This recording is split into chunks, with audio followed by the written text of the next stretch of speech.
And our first main topic today gets submitted to us by Alex Whitmer. And Alex Whitmer writes, "Hey, John.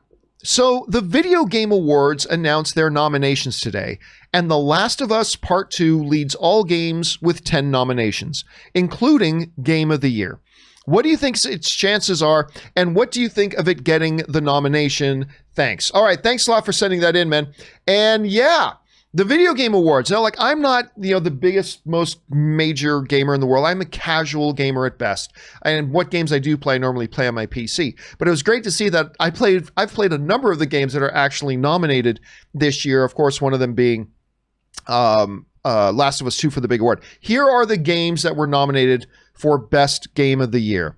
Animal Crossing, New Horizons, Doom Eternal, which I was just playing a little bit last night, Final Fantasy VII Remake, Ghost of Tsushima, Hades, and The Last of Us Part 2. So I've played Animal Crossing, I've played Doom Eternal, I played a bit of Hades. I haven't played Ghost of Tsushima, but I've sat around watching my buddies play it long enough. And I didn't play Last of Us 2, I just watched the entire 12-hour cutscene movie of it, which I thought was incredible. What do I think about Last of Us 2? First of all, let me talk a second about Animal Crossing. Okay. Honestly, just for a second. I was, number one, surprised to see Animal Crossing got nominated for Game of the Year. Okay. But when I thought about it for a second, I'm not surprised at all. Like, I was at first, because it's not what you think about when you think of gaming. Animal Crossing is this simple little game that to me looks absolutely ridiculous. And my wife played the old version of Animal Crossing. Is it like Farmville? Something like that. Yeah. Got it. But she was always talking about Animal Crossing. She was counting down the days to the new Animal Crossing coming out. And she still, to this day, this game came out in February or March. She, to this day, plays it at least an hour or two every day. What? Oh, yeah. She plays it every day. She's always got her Nintendo Switch on her. She plays it at least a little bit every single day. What is the goal of the game? I mean, to get the chicken across the road? Sorry, bad joke. Sorry, guys. Sorry. You've got to get, like, you get an island, you build it, develop it, get new people who live on it, you build your own house, you get to expand your house. Like, I think they call it sandbox kind of gaming, but it's just basically, I guess it's kind of like The Sims or something like that. You just do, right? And you continue to just do. In a way, it's much like World of Warcraft. And Anne needed my help to do some farming for her while she was doing other things. And I realized... Right, because if you do, in those types of games, if you're not there to harvest your fruit... You're missing out. Then it's going to rot. Yeah, so she's like, I need you to go pick all my fruit, go sell the fruit. I need you to do this. And I'm like, okay, I'll do that. I'll do that for you, honey, right? But as I'm doing it, I'm realizing this is actually shockingly a lot like World of Warcraft. You get quests, you have to get resources. Mm-hmm. Once you do, you can get things made, you can upgrade things. And it's like, and it's just charming and delightful. And you don't go killing things. It's just a charming, engaging little game. And I was shocked when I realized, I looked around the internet, all it was people playing, like everybody was playing Animal Crossing. I will say this. Outside of this show, and I'm not a gamer myself, outside of this show, which is the only reason why I've heard of The Last of Us, because we talk about it regularly here. Outside of this show, Animal Crossing is the only game that I would have heard about. Yeah. It's the only, when I looked at the list of spheres. Huh? You got to be in those spheres, I think. Right, exactly. But that's what I'm saying is to a layperson who's not regularly talking about video games.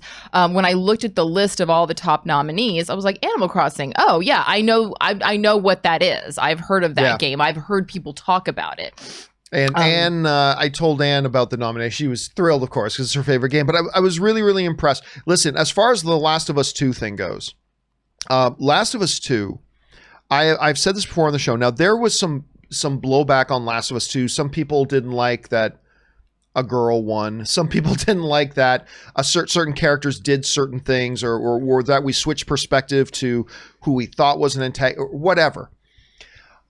I've said this before, but I'll say it again. I have never been utterly floored by the storytelling in a game ever. There have been some very good storytelling in some games. God of War, like it's a great story, and the way it ends with it being Loki and all, it's a great thing.